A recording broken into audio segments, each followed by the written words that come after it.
శ్రీమాత్రే నమ. జయ గురు దత్తాత్రేయ నమ.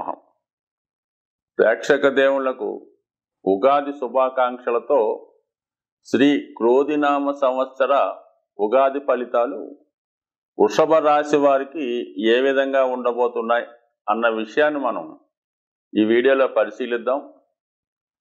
సంవత్సర ఫలితాలు తెలుసుకోవడం అంటే మనకి ఆ సంవత్సరం యొక్క బ్యాలెన్స్ షీట్ ఏ విధంగా ఉంటుంది, మనం ఏ విధంగా ఈ సంవత్సరాన్ని ప్లాన్ చేసుకోవాలి అన్న విషయం తెలుసుకోవడానికే ఈ ఉగాది నాడు పంచాంగ శ్రవణం ద్వారా ఉగాది ఫలితాలు తెలుసుకోవడం జరుగుతూ ఉంటుంది.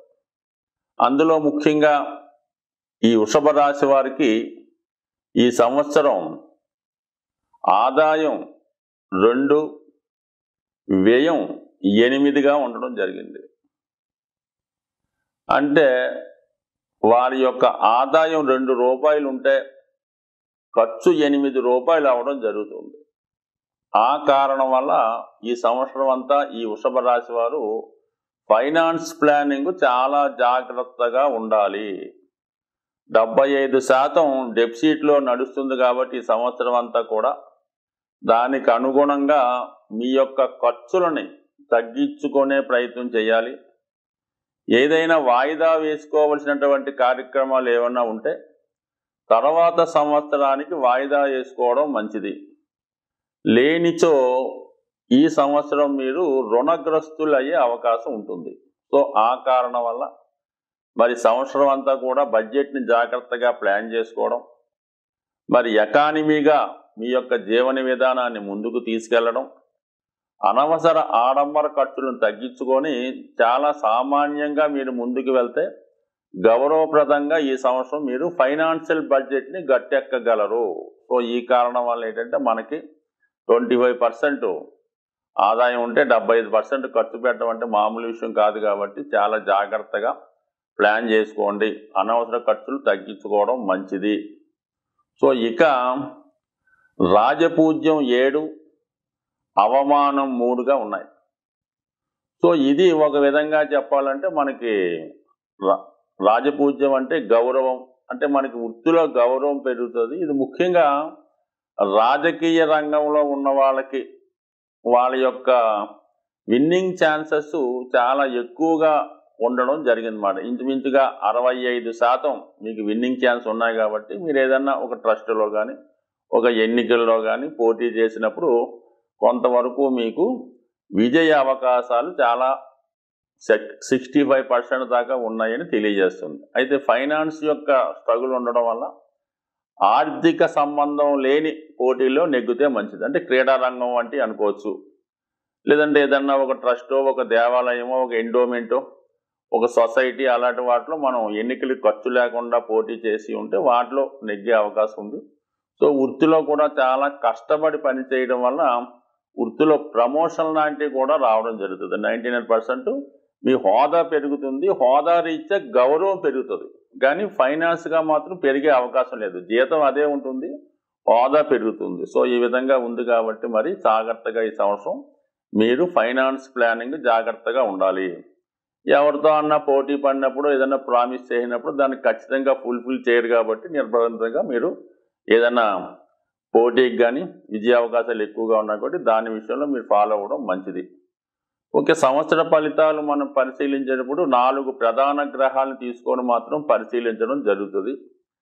మనకి కేవలం ఈ సంవత్సరంలో 9వ తారీఖు ఏప్రిల్లో ప్రారంభమైన ఉగాది నుండి ఇంచుమించుగా 30వ తారీఖు ఏప్రిల్ వరకు గురువు 12వ స్థానంలో సంచరిస్తూ ఉంటాడు.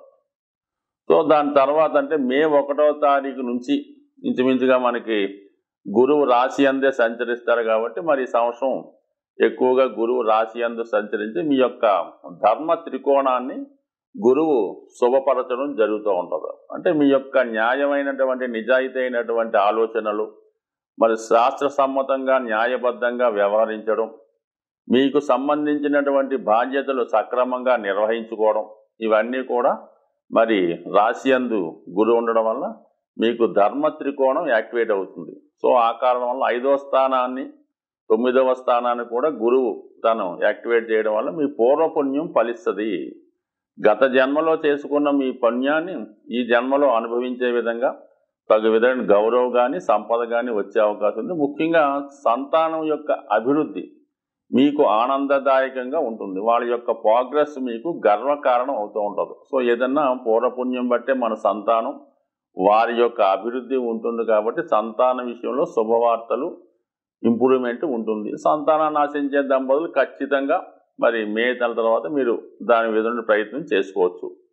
ఇక 9వ స్థానం కాబట్టి నిజాయితీగా వ్యవహరించడం, గతంలో ఉన్నటువంటి మైనస్లు అంటే బలహీనతల నుంచి బయటపడడం. ఏదన్నా మనకు బలహీనతలు, వీక్నెస్, మైనస్, దుర్వ్యసనాలు ఉంటే వాటి నుంచి బయటపడి మీ కర్తవ్యాన్ని ధర్మబద్ధంగా నిర్వహించడం, అంటే దేవాలయాన్ని దర్శించడం, మన యొక్క కార్యక్రమాలు అంటే ఈ పండగలు, పితృకర్మలు సకాలంలో నిర్వహిస్తూ ధర్మాన్ని కాపాడుతూ యజ్ఞ హోమాది కార్యక్రమాలు నిర్వహించడం కానీ వాటిలో పాల్గొనడం వల్ల మరి మీ పితృదేవతలు కానీ అలాగే పైన ఉన్న దేవతల ఆశీర్వాదంతో మరి ఈ సంవత్సరం అటు ఆరోగ్యంగాను ఆనందదాయకంగాను ధర్మబద్ధకంగాను వ్యవహరించే అవకాశం ఉంది. ఇక శని భగవానుడు యాస్టిజ్గా ఈ సంవత్సరం అంతా కూడా దశమ స్థానంలో సంచరించడం జరుగుతూ ఉంది. దశమ స్థానం అంటే మనకి ఫైనాన్స్ అంటే అర్ధ త్రికోణాన్ని అంటే వృత్తి డబ్బు రెండు కూడా వృత్తిని బట్టే కదా ధనం వస్తుంది కాబట్టి 2, 6, 10 స్థానాల్ని శని భగవానుడు తన కంట్రోల్లో తీసుకోవడం జరుగుతుంది. అందువల్ల మొత్తం మీద ఆర్థిక సంబంధించిన విషయాలు, మీ కుటుంబానికి సంబంధించిన విషయాలు, మీ వృత్తిలో ప్రోగ్రెస్, మీరు వృత్తిని ఏ విధంగా నిర్వహించగలనటువంటి ఆలోచన ఖచ్చితంగా ఈ ధర్మ త్రికోణం, ఈ రాష్ట్రాధిపతిగా ఉన్నటువంటి శుక్రుడికి గురువు మిత్రగ్రహం అవటం వల్ల కంపల్సరీగా వృత్తిలో మరి చాలా శ్రమ పడవలసి ఉంటుంది.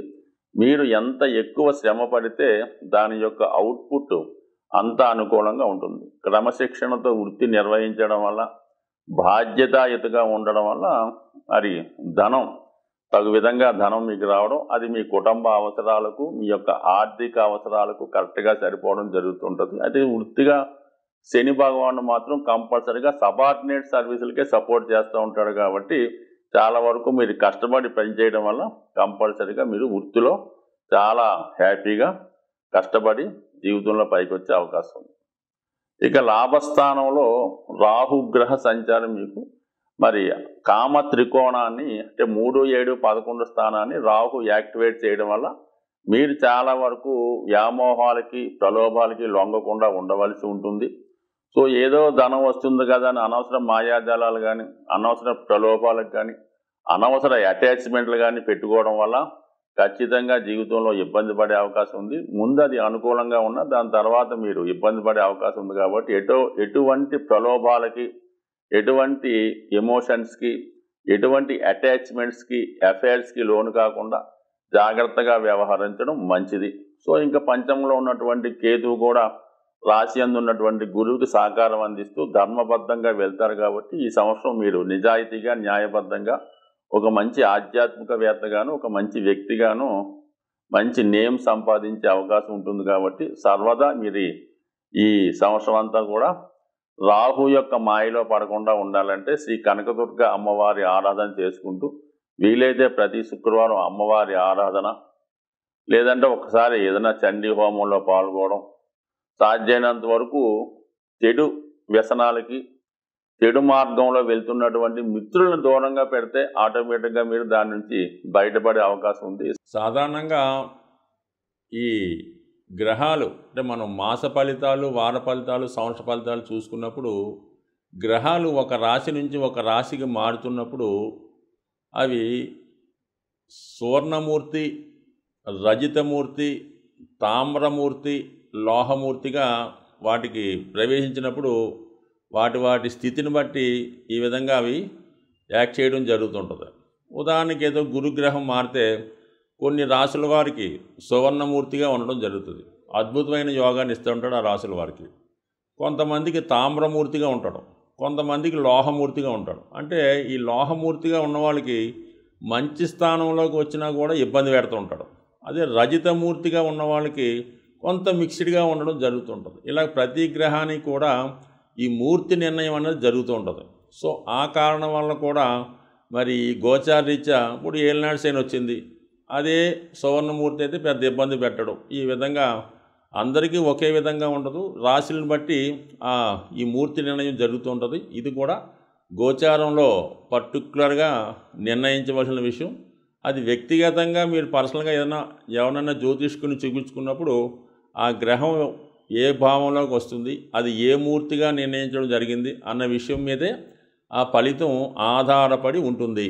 అలాగే గ్రహాలు మారినప్పుడు కూడా అష్టకవర్గు అని ఒకటి ఏర్పడుతుంటుంది. అంటే ఒక్కొక్క గ్రహం కొన్ని బిందువులు ఇస్తూ ఒక సామూహికంగా ఒక అష్టకవర్గు ఏర్పడుతుంటుంది.